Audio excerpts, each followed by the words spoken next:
Zoomers.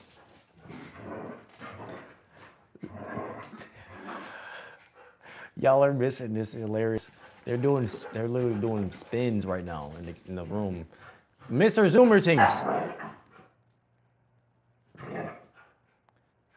The Zoomers, calm down. Y'all good? Y'all good? It's that good energy, huh? Got you hyped? That good energy? Yeah, it's for the one year Bobby Reed, ain't it, huh? It's for that one year Bobby Reed. Got you hyped up? You're ready? All right, all right. All right, everybody. What's up? Oh, make sure there are no dates, no places. Okay, cool. What's up? Nice to meet you. Nice to meet you. Nice to meet you.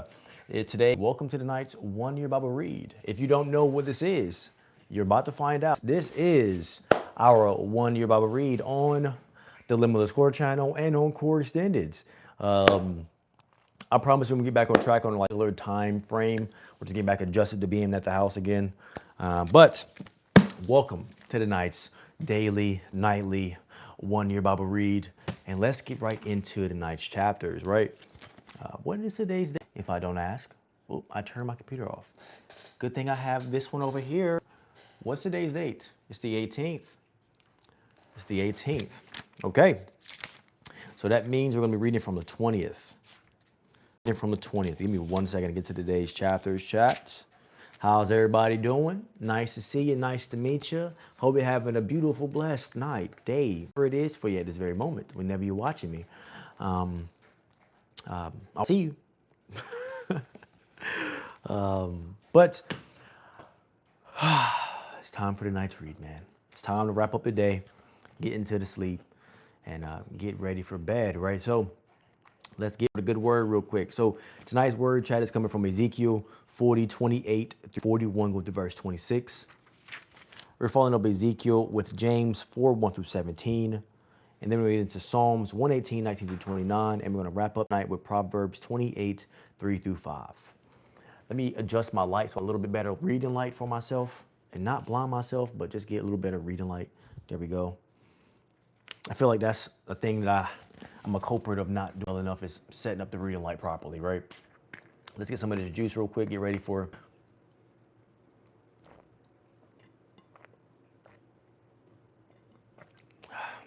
That's good, man. Juice right there, baby. This is not promotion, bro, but make my body feel good. I like that. Refreshing, right? And now, without further ado, don't forget to like the stream if you want to, or subscribe if you so please. But welcome to day 324 of our One Year Bible Read. All right, coming from Ezekiel 40:28 through 41, go to verse 26. Then the man took me to the south gateway, leading into the inner courtyard. He measured it and had the same measurements as the other gateways. Its guard alcoves, dividing walls, and entry room were the same size as the others. It also had windows along its walls and in the entry room. And like the others, the gateway passage was 87.5 feet long and 43 and 3/4 feet wide. The entry rooms of the gateways leading into the inner courtyard were 14 feet across, 43 and 3/4 feet wide. The entry room to the south gateway faced into the outer courtyard. It had palm tree decorations on its columns, and there were 8 steps leading to its entrance. Then he took me to the east gateway, leading to the inner courtyard. He measured it, and it had the same measurements as the other gateways. Its guard alcoves, dividing walls, and entry room were the same size as those of the others, and there were also windows along the walls and in the entry room. The gateway passage measured 87.5 feet long and 43 and 3/4 feet wide. Its entry room faced into the outer courtyard. It had palm tree decoration on the columns, and there were 8 steps leading to its entrance. Then he took me around to the north gateway, leading to the inner courtyard. He measured it, and it had the same measurements as the other gateways. The alcoves, dividing walls, and entry room of its gateway had the same measurements as in the others, and the same window arrangements. The gateway passage measured 87.5 long and 43 and 3/4 feet wide. Its entry room faced into the courtyard, and it had palm tree decorations on the columns. There were 8 steps leading to his entrance, and a door led from the entry room of one of the inner gateways into a side where the meat for sacrifices was washed. On each side of this entry room were 2 tables, where the sacrificial animals were slaughtered for the burnt offerings, sin offerings, and guilt offerings. Outside the engine room, on each side of the stairs going up to the north entrance, were 2 more tables, So there were 8 tables in all, 4 inside and 4 outside, where the sacrifices were cut up and prepared. There were also 4 tables of finished stone for preparation of burnt offerings, each 31 and 1/2 inches square and 21 inches high. On these tables were placed the butchering knives and on other implements for slaughtering the sacrificial animals. Their hooks, each 3 inches long, fastened all around the foyer walls. The sacrificial meat was laid on the tables. Inside the inner courtyard were 2 rooms, one beside the north gateway south and the other beside the south gateway, facing north. And the man said to me, the room beside the north inner gateway is for the priest who supervises the temple maintenance. The room beside the south inner gateway is for the priest in charge of the altar, the descendants of Zadok, for alone of all the Levites may approach the Lord to minister to him. Then the man measured the inner courtyard, and it had a square 175 feet wide and 175 feet across. The altar stood in the courtyard in front of the temple. Then he brought me to the entry room of the temple. He measured the walls on either side of the opening to the entry room, and they were 8 3/4 feet thick. The entry itself was 24 and 1/4 feet wide, and the walls on each side of the entrance were an additional 5.5 feet long. The entry room was 35 feet wide and 21 feet deep. There were 10 steps leading up to it with a column on each side.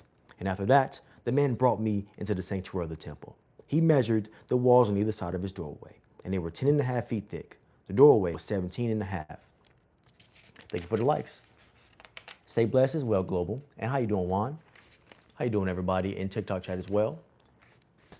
Feet wide, and the walls on each side of it were 8 3/4 feet long. The sanctuary itself was 70 feet long and 35 feet wide. Then he went beyond the sanctuary into the inner room. He measured the walls on either side of his entrance, and they were 3.5 feet thick. The entrance was 10.5 feet wide, and the walls on each side of the entrance was 12 1/4 feet long. The inner room of the sanctuary was 35 feet long and 35 feet wide. This, he told me, was holy place. Then he measured the wall of the temple, and it was 10.5 feet thick. There was a row of rooms along the outside wall, and each room was 7 feet wide. These sides were built in 3 levels, one above the other, with 30 rooms on each level. The supports for the side rooms rested on the exterior ledges of the temple wall. They did not extend into the wall, and each level was wider than the one below it, corresponding to the narrowing of the wall as it rose higher. A stairway led up to the bottom level, through the middle to the top level. I saw that the temple was built on the terrace, which provided a foundation for the side rooms. This terrace was 10.5 feet high. The outer wall of the temple's side rooms was 8 3/4 feet thick. The left had an open area between these side rooms and a row of rooms along the outer wall of the inner courtyard. This open area was 35 feet wide, and it went all the way around the temple. 2 doors opened from the side rooms into the terrace yard, which was 8 3/4 feet wide. One door faced north and the other south. A large building stood on the west facing the temple courtyard. It was 122.5 feet wide and 157.5 feet long, and its walls were 8 3/4 feet thick. Then the man measured the temple, and it was 175 feet long. The courtyard around the building, including its walls, was an additional 175 feet in length. The inner courtyard of the east of the temple was 175 feet wide. The building to the west, including its 2 walls, was also 105 feet wide, and the sanctuary, the inner room, and the entry room of the temple were all paneled with wood, as were the frames of the recessed windows. The inner walls of the temple were paneled with wood above and below the windows. The space above leading into the inner room and its walls inside and out were also paneled. All the walls were decorated with carvings of cherubim, each with 2 faces, and there was a carving of palm tree between each of the cherubim. One face, that of a man, and looked outward toward the palm tree on one side, and the other face, that of a young lion, looked toward the palm tree on the other side. The figures were carved all along the inside of the temple, from the floor to the top of the walls, including the outer wall of the sanctuary. There were square columns at the entrance to the sanctuary, and the ones at the entrance of the most holy place were similar. There was also an altar made of wood 5.5 feet high and 3.5 feet across. Its corners, base, and sides were all made of wood. This, the man told me, is a table that stands in the Lord's presence. The sanctuary and the most holy place had double doorways, each with 2 swinging doors. The doors leading into the sanctuary were decorated with carved cherubim and palm trees, just as on, and there was a wooden roof at the front of the entry room to the temple. On both sides of the entry room were recessed windows decorated with carved palm trees. The side rooms along the outside walls also had roofs. And now, chat, we're going to get to James 4:1-17. And let me get a little beverage, please. What's up, Mason Price? Nice to meet you. Mouth's starting to get dry. What's up, Bray? Good to see you, bro.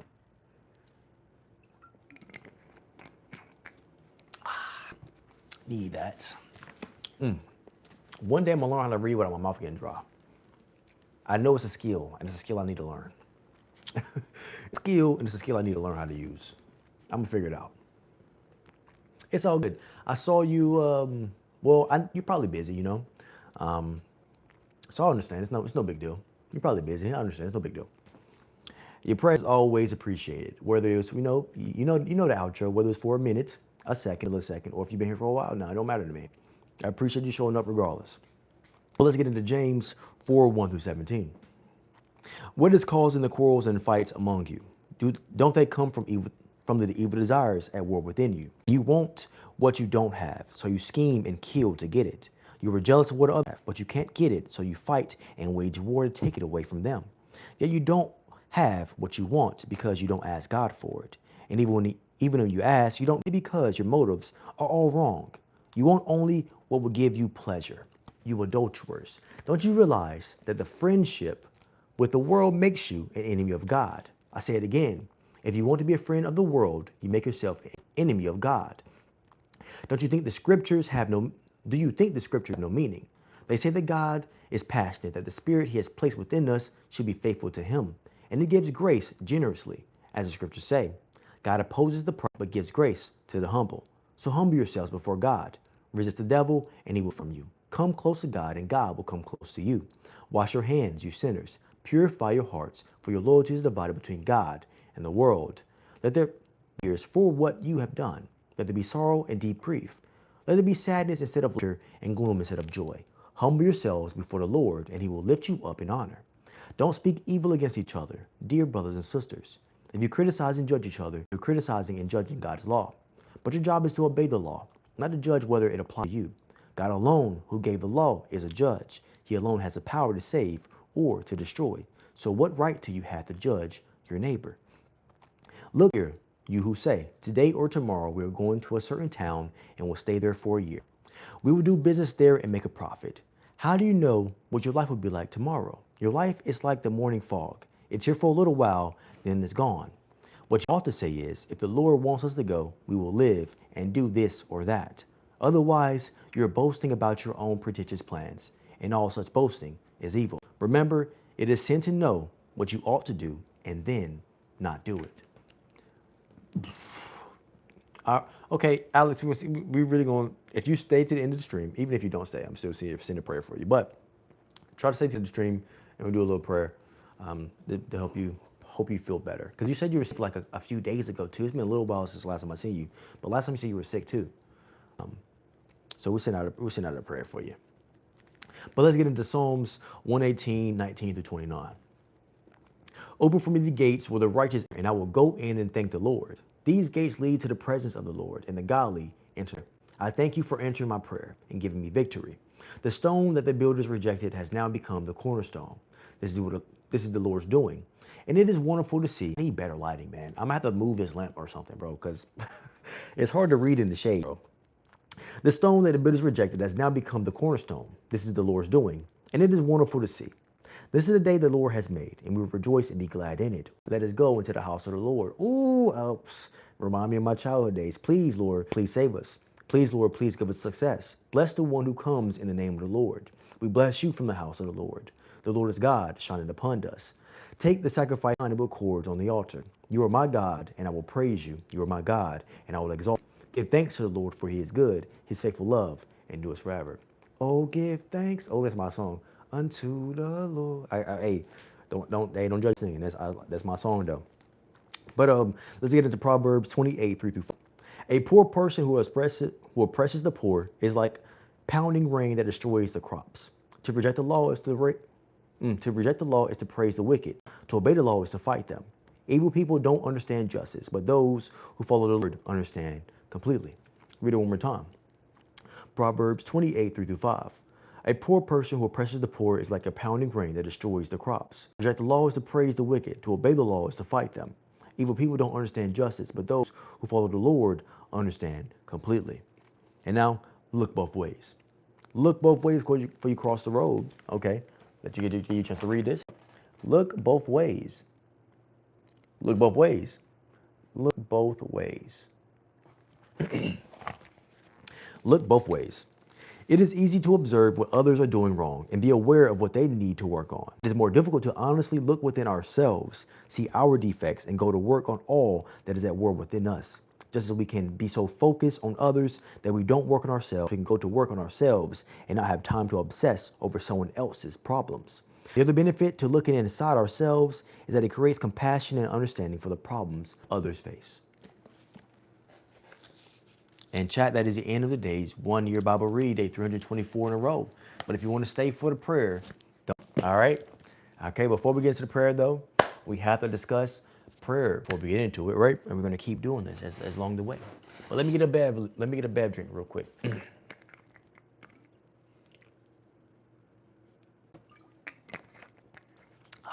This kombucha is so good, man. Kombucha, probiotic cultures, contains live probiotic cultures. Okay. I remember the first kombucha. It was so nasty. Now it's so good. It's crazy. You want to come up for the prayer? Okay. We got somebody who wanted to come up for the prayer tonight. You too, baby? You too? You coming up for the prayer too? All right, all right. Both the boys is here for prayer tonight. All right. Ain't it right, baby? Right. Yeah, Dad. All right. So let's get into our prayer structure really quickly, right? So why are we praying? Is this punk competent to talk about religion? I mean, yeah. That was pretty funny though. Just Melon. Hey, Melon. Nice to meet you. Oh man. All right. So now, but let's get into our prayer structure really quickly, right? So, the point of the prayer is, right. So we want to build our relationship with God stronger, right? So, last night we talked in our reading, we talked about Abraham, and right in our reading yesterday, Abraham was considered a friend to God, right? And our job is to become more of a friend to God, right? We want to be more of a friend to God, right? So, but how do you build a friendship with a person or with anything at all whatsoever, right? Well, you talk to them and you get to know them better. None of that matters. I don't care about none of that. That's all hearsay stuff. I don't care about none of that. We're talking about the truth here, buddy. I don't care about none of the worldly discussion stuff. That doesn't matter. But yo, what's up, Jamie? Good to see you, bro. Good to see you again, bro. I haven't seen you in a minute. Good to see you again. But so the point of the prayer is to build stronger with God, right? So you want to talk to God more often. That's how you build friendships, right? And when you talk to friends in real life, you talk to them more often, right? So the same thing goes with God. The more you talk to God, the stronger your faith builds, and the more you understand that God is truly your best friend and your closest confidant, right? Don't care. None of that matters, brother. Good to see you too, man. I just got from the gym too, bro. Hit the back. Hit the back. You know, I almost couldn't touch my shoulders a bit. You saw that? but but you want to build a closer relationship with God, right? So um so that's the point, right? So we want to pray as much as possible, as often as possible. Um and that could be just conversations with God, calling on God's name and having these conversations with Him at any time during your day, right? Whenever something pops up, whenever you have an issue with something, immediately, not waiting you don't have to wait to the end of your day to do this, right? You can do this at any time of your day you want to. As soon as it happens, it's the best time to do it, right? And so that's the point of when you call a friend, you call a friend, you would call your friend as soon as something happened to talk about what just happened, right? That's the same thing you would do with God, right? So that's the whole point of this, and that's really what I'm trying to get across. So just like a friend,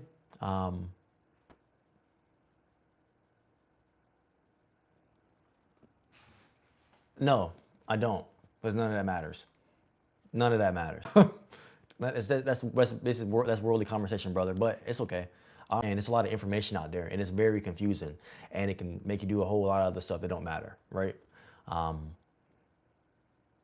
but yeah, that matters because God never told me none of that matters. God never told me none of that matters, so I don't think none of that matters. Um, but but the point is for us to build our relationship strong with God, right? But what's also our point? The second point of our prayer is in God to come in your life and start making changes and make room for you and answer all the prayers you have from all the questions you have for Him, right? You got to empty your vessel, right? In order for God to come in your life, you must begin to empty your vessel, right? Because if your cup is already full, God not gonna pour more juice in your cup, right? I know y'all heard the verse about the cup run over or whatever, but um, if your cup is full, it's just gonna spill, right? So God is waiting for you to release and let go of some things that no longer serve and are not serving God, um, and let go of those things, right? That depends on whatever burdens, whatever sins, because your burdens are technically sins. All burdens that you're carrying around are sins because God told you not to carry those around in the first place. So none of that matters. These are more conversations of the world. These are more conversations of the world. You know, there's more conversations of the world. Um, none of that matters. These are more conversations of the world. Um, that's this is these are the things when I used to watch videos back in the days. I'd be like, oh, this guy in that trap again, huh? But let's stay on topic though, right? So what I want to do is to be honest, right? So with a friend, you want to be as honest as possible. So the same thing goes with God, right? So um, in order to actually release a burden, you must be honest, right? So in our prayer tonight, be as honest as possible, tell the truth. Whatever comes up, sit quietly for just a moment, and whatever comes up, just be honest about it. Don't try to sugarcoat it. Don't try to lie about it. Because if you truly know who God is, and you know God is everything, everywhere, all at once, and you know you can't lie to God, right? If you know who God is, then you know God is everything, everywhere, all at once. If He created everything, then He's obviously everything, right? So that means you can't lie to Him. There's no way you can lie to Him, right? So you might as well not stop trying to lie to Him because you can't do it, right? It's literally impossible. Um, so, um, so tonight and from now on forward, if you take this to and move forward with it, what you have is your first objective is to talk to God as much as possible. You want to build that friendship and talk to Him as much as possible, right? Don't try to finesse Him. Don't try to treat God like one of those friends that you don't really consider a friend, but you just get some out of all the time. No, that's not the relationship we're trying to build. We're trying to build a real, genuine friendship with God, right? Second, um, we want to be honest, like just like we will be honest with one of our closest friends, right? So we want to be able to tell God anything, right? You want to be able to tell God anything and not be embarrassed about it because God's not the one judging you. You are, right? God's not the one judging you. You are, right? Um, so let's just be honest, right? And then you'll notice how peaceful you feel afterwards, and then you'll understand this very pivotal thing that you see a lot in the Bible about hard hearts.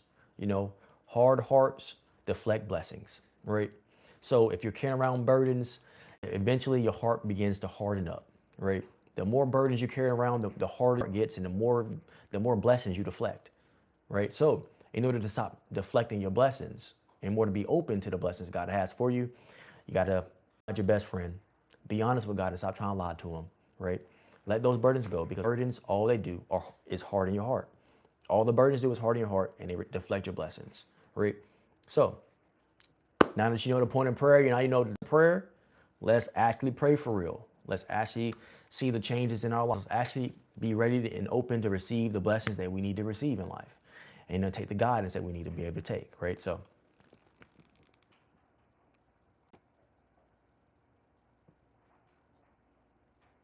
I couldn't help him avoid the crucifixion. There's no helping Jesus avoid the crucifixion. It was always meant for him to happen. So there's no avoiding that. If you think you could have avoided that happening, then you think you have more power than God is. And that was the whole point of him checking his people when they were like, they're like, but you can't die. We can't let you live. But he said, hey, who do you think you are? Who do you think you are? God told me I had to come here and die on this cross. And if you try to get me not to do this, then you try to blaspheme my Father's name, and I will not do that. So go. You got to go. And he called his own people out. They were following him the whole time. They didn't want him to go, right? They didn't want him to go, but he was always meant to, never meant to stay, right? So, so, all right. Let's trust God's plan, right? Let's trust God's plan. God's plan is way better than ours. If you have the creativity to create all this beautiness that we haven't even been able to observe yet with ourselves yet, you have no idea what God's capable of.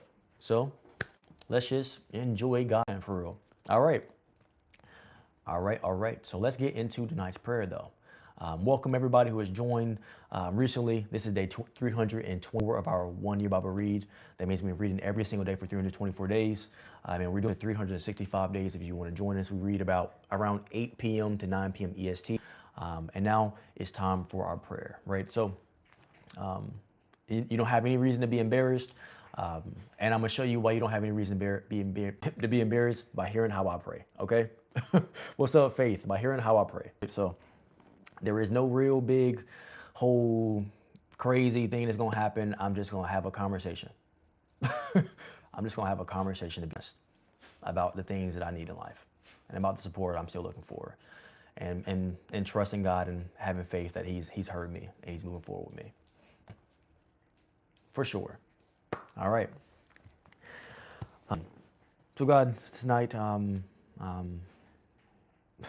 you know how I feel about this. You know how I feel about praying on camera. I was very skeptical about this at first.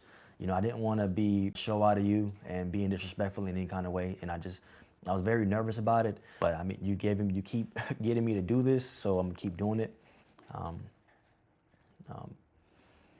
And today, you've been helping me a lot. You helped me a lot these past couple of days, and I truly do appreciate that. I mean, I can tell you hear me. And now I just want to keep asking you to continue to soften my heart, because I want to be able to hear you, and I don't want to listen to the world, right? The world is not my friend, and I don't want to, and I'm not trying to be a friend to the world. And the only friend I need is you, right? So I ask that you keep coming in and working in my life and soften me up in the ways that I need to be softening up, and then setting me right and putting me in the places that I need to be. I trust you in every way that you move, and I couldn't do it without you. I genuinely couldn't do it without you, and I'm just grateful. I'm grateful that you work in my life. I'm grateful that you kept myself through the years, and I'm just grateful for it. And now, I got to do my prayer for my people and my generations to come. So I want to say thank you for your generational wisdom. So thank you for the application of your generational wisdom. I want to say thank you for your generational clarity and the application of your generational clarity. I want to say thank you for your generational discernment and the application of your generational discernment. I want to say thank you for your generational love and the application of your generational love. I want to say thank you for your generational favor and the application of your generational favor. I want to say thank you for your generational application of your generational trust. I want to say thank you for your generational protection and application of your generational protection. I want to say thank you for your generational peace and application of your generational peace. I want to say thank you for your generational prosperity and the application of your generational prosperity. I want to say thank you for forgiving my sins and my generation to come sins, God. I want to say thank you for the application of forgiving my sins and my generation to come sins, God. I want to say thank you for holding my hand and my generation to come hand, God. And I want to say thank you for the application of holding my hand and my generation to come hand, God. God, I want to say thank you for your generational wealth and the application of your generational wealth. And I want to say thank you for your generational kingdom and the application of your generational kingdom. In Jesus' name, amen, amen, and amen. Thank you. And now we turn to our neighbor and we tell him we love him. I love you, my neighbor. And I love you, my neighbor over here too, man. If you got a neighbor beside you, don't forget to turn to whoever's beside you and be like, I love you. And I appreciate and I love you too. Because you never know how valuable the people in your life are, right? And they deserve some appreciation sometimes, right? So turn over and make sure you tell them you love them. All right. And now let's get back into tonight's word, chat. Let's get back into tonight's word. So if anybody wants to go over, amen, Anna. If anybody wants to go over tonight's word, tonight we read from Ezekiel 40:28 through 41, go to verse 26. After Ezekiel, we got into James 4:1 through 17. After James, we got into Psalms 1:18-19 to 29. And after Psalms, we got into Proverbs 28:3 through 5. Give me one moment, chat. I'm going to sit quietly with Ezekiel 40:28 through 41, going to verse 26.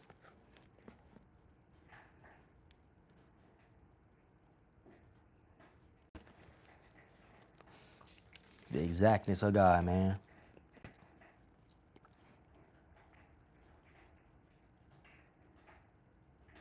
Okay, so today is a follow-up of yesterday's verse from Ezekiel, right? And now it's to give us the perspective. I know we see a temple here, but one thing I always say in our reads is the key and one of the most valuable things I've learned, other than to love my neighbor, unconditionally love my neighbor, but is to let go of the storylines, right? And that's in your own life, and that's also read through Understand. Um,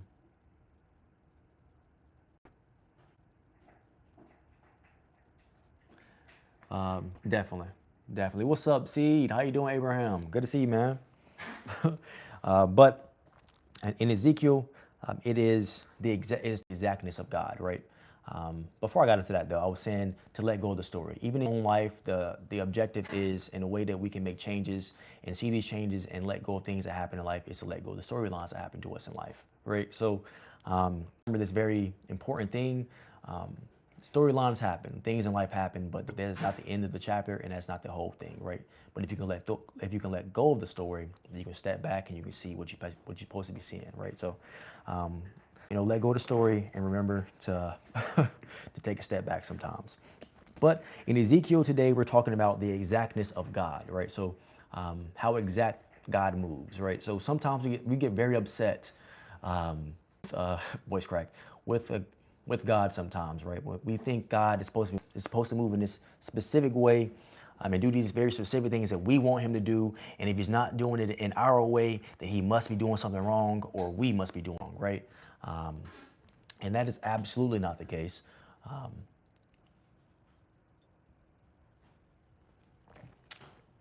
and in these measurements, if we take a step back and see what this verse is trying to show us, it's showing us the exactness of God, how precise God is. What's up, Samantha? What's up, Cuzzo? For sure. Um, we'll close our eyes really briefly, give a prayer for, we got two people that's in prayers for, so Faith and Samantha. So we'll close our eyes really quickly together. Um, um, a family is better than just one person doing it. So if we do this as a family together, then we're good, right? Um,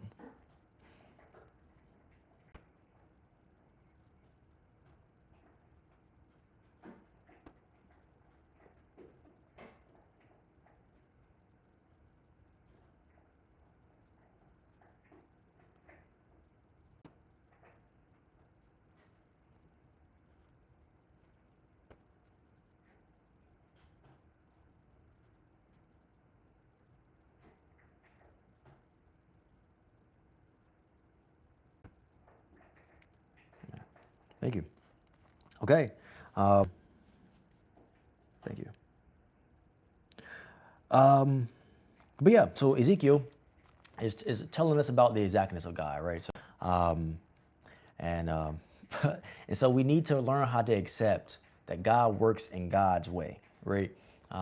One thing that we don't quite accept and we get frustrated by, and if we learn how to breathe and take a step back, then we'll see that God's moving in His way. So I got the story about my loving mother who loves me so much. I have a story about my loving mother who loves me so much, right? So um, this year, we're going to the family for Thanksgiving, right? And my mom called me up when I was at the gym. She was like, I asked you what kind of food y'all wanted, and you didn't send me any. So ask your wife again, what kind of food she wants when you come there. So she went to the store already looking for the food, and she said also there's some crab legs. And she knows I love crab legs. She's like, there's some crab legs, and they're $8.99 a pound right now. And so she went to the store and uh, they were okay looking crab legs, right? There's some okay looking crab legs in there, and um, but my mama usually goes in there. We've been getting them forever, and she has them like rinse the crab legs off to like get the ice away out of them, so you like get like a bang for your buck, and you get like the actual amount of crab legs you want to get, right? Um, and the dude behind the counter and the manager at the time, they didn't want to rinse the crab legs off to like rinse the ice off and everything. They would give my mom a hard time, right? Um, and I was like, sorry, it's not even a big deal. They probably nasty anyways, right?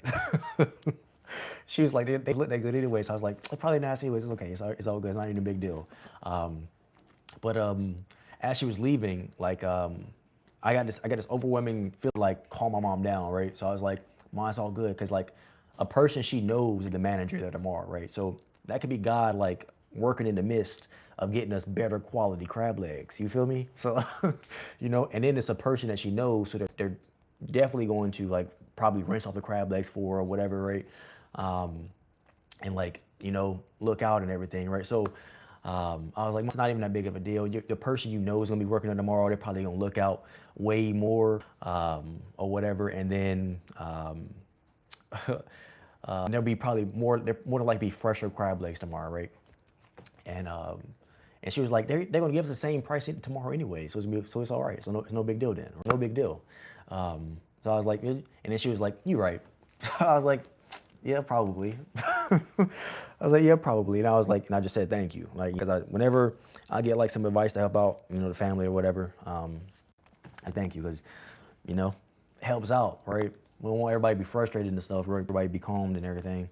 Um, but yeah, so you never know how God's working, right? So in this way, God's working to get us fresher crab legs, right? But if you don't take a step back from the storyline and you stay upset with the people at the store, then you don't see that, God ended us up for better crab legs tomorrow. You feel me? So better crab legs coming. That's all it is, right? That's it. Um, you know, and that's just a simple example of us, letting God work things out. God is, He knows it. You don't really have to question nothing. God is an exact God, right? You see the measurements in all these rooms; they're exactly the correct measurements, right? They're doing exactly what's supposed to happen. So God is an exact God. He got it. Let Him take care of it. All right. You feel me? So, um, you ain't got nothing to worry about. It's really verse is really trying to tell you. So whenever you run into a situation, and what's up, Shine Bright? Good to see you again. Shine bright like a diamond. Whenever you're in a situation that might be kind of annoying, just take a step back, let go of the storyline, and see if God is really, see God working in the midst of that situation for you. Don't get upset. Don't get angry. Let God work in the midst. Let God take care of His business, setting you up for something better. That's it. But let's get into James 4:1-17.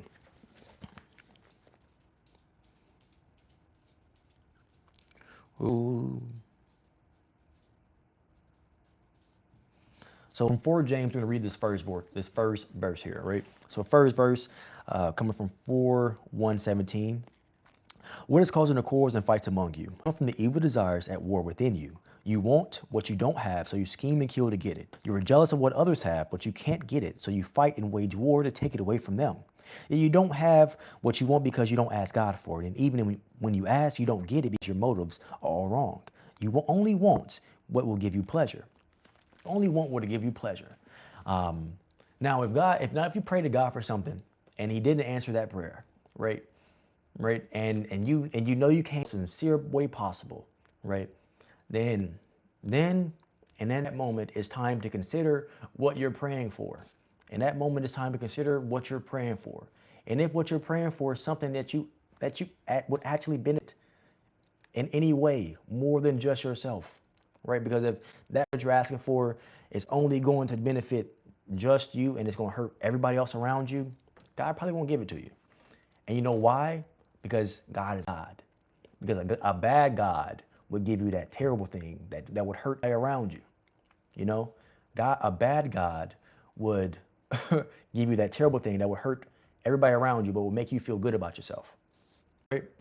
So, uh, next time, say thank you to God. Next time you don't get something that was probably terrible for you in the first place, right? Let's be grateful for the things that God didn't give us in our life, right? Sometimes we ask for some things that are absolutely the worst things we could have asked for, right? So let's say thank you to God for not giving some of those terrible choices we asked for, right? Right? Okay. Um, and then realize, like, where does all these negative emotions, where does all this angst and all these fights and things come from? Well, they come from you ask for things that you know are bad for you. And just realize that, right? As soon as you can move forward with that, then you'll start asking for things that are actually good for you and are actually good for the people around you. It won't hurt all the people around you, right? So just check yourself and stop trying to check God. Check yourself. Stop trying to check God. All right. All right. Because then you end up in this convoluted world looking left and right when He told you to look straight. You end up in a world looking left and right when He told you to look straight ahead. All right. All right. And now Proverbs 28:3-5. A poor person who oppresses the poor is like a pounding rain that destroys the crops. To reject the law is to praise the wicked, and to obey the law is to fight them. Evil people don't understand justice, but those who follow the Lord understand completely. All right. A poor person who oppresses is like a pounding rain that destroys the crops. When you hurt people just like you, I'm not calling you poor, but when you're hurting people that are just like you in the same situation as you, what are you accomplishing? When you're hurting people who are just like you, same situation as you, and I'm talking about the people who do all these schemes, all these schemes. So like you start a business, but the business that you started is just destroying the community. You know, when you're hurting people just like you, what are you doing? What are you doing? That's the verse. All right. To reject the law is to praise the wicked. When you when you reject the law, God's law, which is to love your neighbor, right? Look out for your folks and look out for people in general. You're on the side of the wicked. You're on the side of the wicked, right? To obey the law is to fight. When you decide not to go with that terrible idea that is just going to destroy everything else around you, you decide to fight the wicked, those wicked thoughts, those wicked things. You decide to side with God. You're on God's side, and God gives you a better idea. And God gives you a better idea at the end of the day, right? And evil people don't understand justice, but those who follow the Lord understand completely, right? That just means people who follow the Lord understand right from wrong, right? It ain't always about how much I can get from this. It ain't always about me in every situation. You know, I do think about myself sometimes, but it's not always about me, right? And it's typically not about me at all in the first place, right? So, when you choose to follow the Lord instead of following the world, then you choose not to be trapped and tricked into these things, right? So,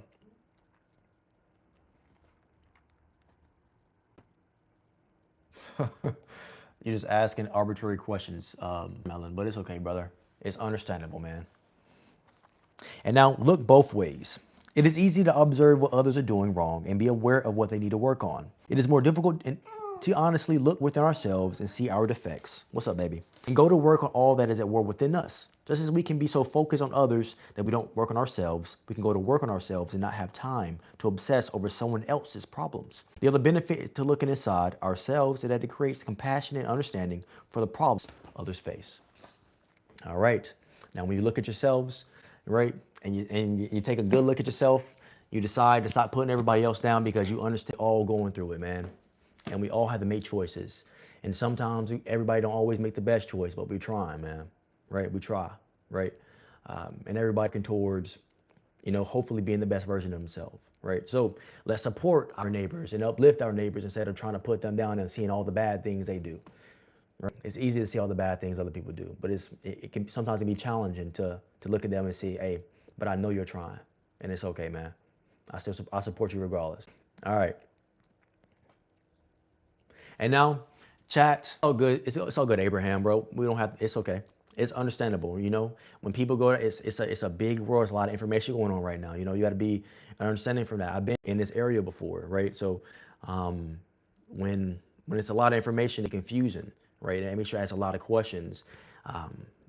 But eventually, Melon, you're gonna have to ask those questions to the only person that can answer them, and not me, because I have the answers you're looking for, brother, right? But now it's time for the best outro on the internet, man. It's time for the best outro on the internet. Y'all ready? If you've seen the outro, you have to say it. It's mandatory. But if you haven't seen it, just enjoy, all right?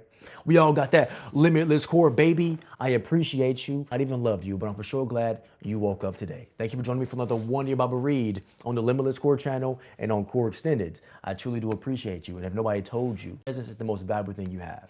So the fact that you spent your presence with me, I'm truly grateful for. Whether that was for a minute, whether that was for a second, whether that was for a millisecond, or whether you've been here for a while now rocking with me, whatever we do on the channel, I truly do appreciate it. Thank you. And I hope you have a blessed and wonderful rest of your night. Peace. I'm going to see you tomorrow for day 325 in a row of our One Year Baba Read. Good night, everybody. I love you and I appreciate you. Good night, good night, good night. Hey, good night, Ray. Good night, Sean. Good night, everybody. I can't see all your names. I really don't know who's in. I think it was Nate was in the chat. I can't tell, but thank you for everybody who's here tonight. Thank you over here on YouTube, which Nana, Abraham, Melanie. Don't bother me if you got your questions. Ask your questions if you want to. What's up, Bill? And everybody else. I truly do appreciate y'all. Y'all have a great night, and I'm gonna see you tomorrow. Peace. Peace.